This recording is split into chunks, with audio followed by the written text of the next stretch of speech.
These flying logos. Now that's Last dimension. right. That's how you get your advos going. So this is one of the sweetest intros ever. What's the? I want to say that's a raster effect. Like what's going on with the screen visuals? Raster. No, raster is like the stuff on the sides. Okay. I would say Wait, that's hold on. like It's using clever, Facebook. clever parallax. There we go. Oh fuck! Internet drama. So this is the plot of Ultonius, A Tale of Petty Revenge.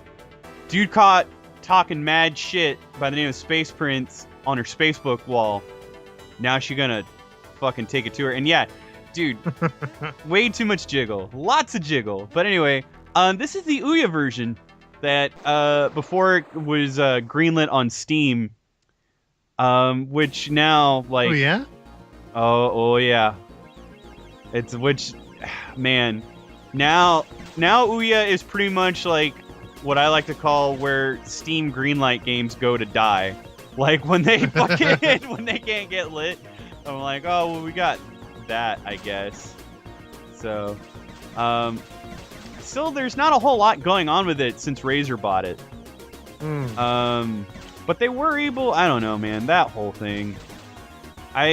Anyway, yeah, the shoot 'em up levels get pretty crazy, but this I really do dig that this whole thing is basically a big holy fuck, a Mega Man X call out where yeah, there is no hope of winning. You're gonna fucking get taken out no matter what. So yeah, the visuals, super, I don't know, it's weird because like she's incredibly pixelated compared to everything else. But later you do get, Well, isn't she like supposed to be like super middle-aged? No. Really? No, man. Dude, did you not see that sweet cockpit footage? The drums? Oh, yeah. I saw the drums, like. So, this game has a very weird, it's essentially what I like to, like, I would say it's like 2D it's like a side-scrolling dynamic that takes a lot from Star Fox. There are various routes that you can take that will completely change, like, the order of levels. So the game can be non-linear, but you have to seek these routes out. And not only do you have to seek these routes out, you have to do so by collecting specific items, and the way you collect them is actually buying them. And you buy them with your score, which also, as you can see, that dollar sign doubles as your money. So it involves, you guessed it, lots of grinding. And shit's tough, man. How does that multiplier work? I haven't been able to figure it out. I'm going to be completely honest with you. Like, I didn't even notice that, like, there was a multiplier. I think it happens in such a way that it goes up and it'll get to a maximum of 6 so long as you don't get hit. And if you I get just hit, it noticed resets. the times 6. That's crazy. Okay. Well, that would make the grinding easy. But even then, even with that multiplier, like, the grinding is still a bit much. And then you've got these random-ass enemies. They're worth more. They are. Now, I will say that while this doesn't look difficult at first glance, she has a really floaty jump. We're talking like one of the worst jumps, and like it was intentionally made that way. Like, yeah. I mean, it's got one of those, yeah, but like between that and then, as you can see, that hitbox, man, it's definitely one of those, like, I don't know. Like, to me, the Souls games are designed, like, with limitations in play that make you have to rethink your approach around it without, like, having certain facilities that you could take advantage of. Here in this game, though, like Dead Rising is a perfect example. I feel like I have to fucking exploit this game and trick it into succeeding at certain times. It's between the grinding and various tricks, especially certain jumping. Like, if you fuck up one jump trying to get through a secret route, there's a high, very likely, especially near the end, you cannot go back to remake that jump. Like, you missed out, and then you're good. Like, I think the most you could possibly do is die and then respawn at a checkpoint. But even then, like, I believe, like, near the end of the game, there are 2 platforms. So there we go. Now I've got more of a jump right here. There you go. Look at that. There are 2 platforms that just do not respawn, like, the moment you trigger them. So, like, it's kind of shitty because the whole setup is very trial and error like. And when you don't have a whole lot of control over being able to do anything like that, like, I don't know, it gets bothersome, especially when you're trying to do well. But the game is designed for, people who have that skill to flex it. So, I mean, you can't get too mad, but still, like, I don't know. I think that's the worst part of this game. Those areas where, like, enemies just fucking infinitely respawn, and they're not even the same enemies. Shit. Randomized enemies, yeah. Oh, dude, bugs the hell out of me. All right, so here's how to trigger the first secret. So your buddy is separated from you the whole time. So you've got to take little precautions like that. Once you free him and follow him, I believe his name is Balthazar, he'll go through and trigger certain elements, like, later in the stage that allow you to then buy whatever a piece of equipment you need. And then after you have certain pieces of equipment, you're fucking good to then actually take advantage of the secret routes. Like, I don't know, the game actually has its complexities, but it's, I don't know. I still feel like the flaws that it's supposed to be designed around, like, do more to hurt it than, like, actually make it interesting. Like, look at this shit, man. There's too much of this shit going on. This is the first level. Why?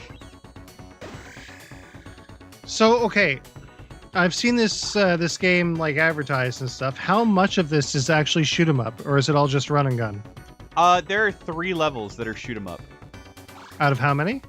Like 8 or 9. I think there might be 4 levels that are shoot 'em up. Like, half the game is shoot 'em up, but there's like a bunch of, like, side scrolling.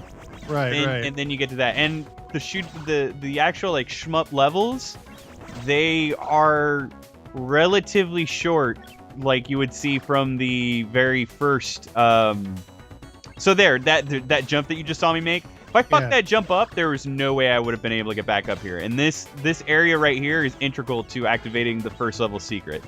Doesn't even feel like I'm doing enough damage, but, like, just gotta keep shooting. But yeah, I think the only stage that feels like a full-length shoot-'em-up level is the last secret stage. Huh. Yeah, this is mostly the game right here. Okay. It's like sort of well, yeah, I was gonna say Gunlord is comes immediately to mind, although it only had one shoot 'em up level. So if you go back to that door, I just realized I could actually go down here and then be able to, god damn it, go back down there. There is a secret medallion that I need to open that door. So fuck these buff frogs, dude. Go, man. God, they just, look at them.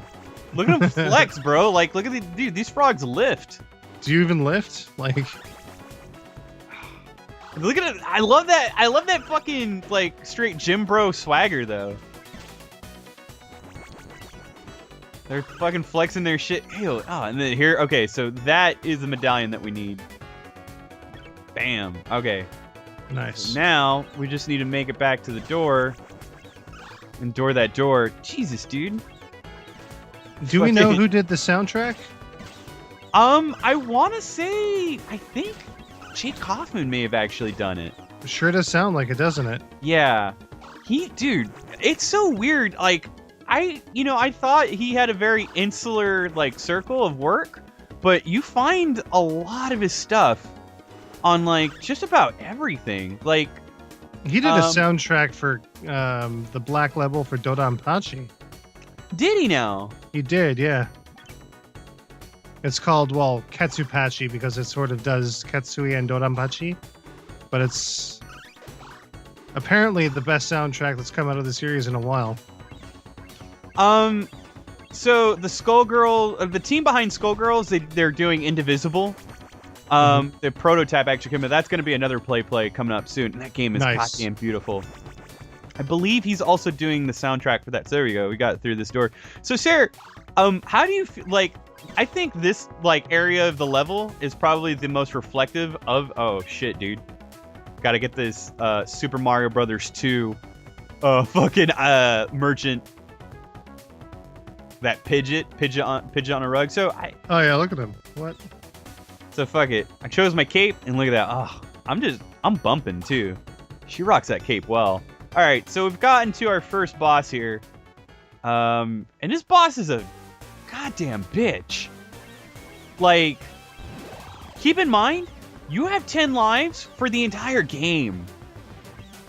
All the bosses, I think, are actually some of the worst in this entire fucking, yeah. There is a deliberate pattern. Oh, by the way, yeah. Die and you restart it? Start all over. I think that's the worst part about the bosses, too. But yeah, going back to the visuals, man, how do you feel about this use of parallax right here? Pretty great, I would say. It is Jake Kaufman, by the way. Oh, dude. See, there was something else that he recently did that I was just like, what did he do that like totally took me off guard? And he does all the Shantae games too, right? Yeah. Like he pretty much does every WayForward game. Like including Double Dragon Neon. Yeah, I thought WayForward had him on lock. But then he did Shovel Knight. Right, that's the one, yeah. Oh yeah, Shovel Knight's been his like most famous piece of work. And then I almost want to say that I thought that he did Undertale, which again another play that's coming up. But no, Undertale was done by somebody else. Dude, if I get hit one more time, I'm fucked. Ah! Just fuck off, man. So, yeah, I mean, this is the game in a nutshell. It's, I don't know, man. It has that, like, that diehard attitude of, like, old platformers. But I still feel like, I don't know. Like, how do you feel about that when a game, like, embraces, like character traits from, like, older games that are designed with limitations because that's all they knew? Like, they're not broken, but they're kind of fractured? Yeah, pretty much for the sake of, like, instilling, like, some sort of, like, nostalgic, like, difficulty. You know, I'm probably not as averse to it as most people would be. Well, I mean, look at this shit, though. Oh, god damn it! Dude. I would get fucked right now. Just fucking... Yeah, there you go. Get out of town! Get out of here! And that was the very first stage, so we're piecing out. Get that life. Get that life. Hurt. Yes, one. We're gonna need it. So I only lost 2 lives. Not too bad. So throughout this entire world map, like I said, there are various routes that you can take. That I have to take, but from here, this is where it branches out. And well, yeah. I think we're cool here, man. This has been Ultonius. What do you think, Sarah? Might be my next purchase, I think. Here you go. Oh, look at that sway. This latest Play video from Press Pause Radio was brought to you by Audible.com. Get a free audiobook download at www.audibletrial.com/PressPauseRadio, and you can get access to over 100,000 titles to choose from your iPhone, Android, Kindle, or MP3 player.